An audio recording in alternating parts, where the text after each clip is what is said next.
بسم اللہ الرحمن الرحیم۔ السلام علیکم ورحمۃ اللہ وبرکاتہ۔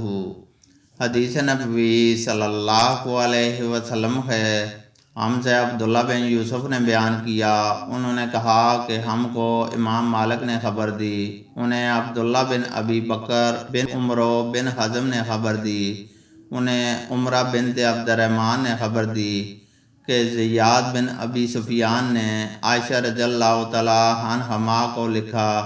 کہ عبداللہ بن عباس رضی اللہ تعالیٰ عنہما نے فرمایا ہے کہ جس نے ہدیہ بھیج دی اس پر وہ تمام چیزیں حرام ہو جاتی ہیں جو ایک حاجی پر حرام ہوتی ہیں تاں کہ اس کی ہدیہ کی قربانی کر دی جائے۔ عمرہ نے کہا کہ اس پر عائشہ رضی اللہ تعالیٰ عنہما نے فرمایا، عبداللہ بن عباس رضی اللہ تعالیٰ عنہما نے جو کچھ کہا مسئلہ اس طرح نہیں ہے،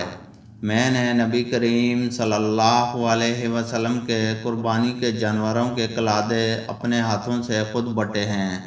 پھر نبی کریم صلی اللہ علیہ وسلم نے اپنے ہاتھوں سے ان جانوروں کو قلادہ پہنایا اور میرے والد محترم ابو بکر رضی اللہ تعالیٰ عنہ کے ساتھ انہیں بیچ دیا، لیکن اس کے باوجود آپ صلی اللہ علیہ وسلم نے کسی بھی ایسی چیز کو اپنے اوپر حرام نہیں کیا جو اللہ نے آپ صلی اللہ علیہ وسلم کے لیے حلال کی تھی، اور ہدیہ کی قربانی بھی کر دی گئی۔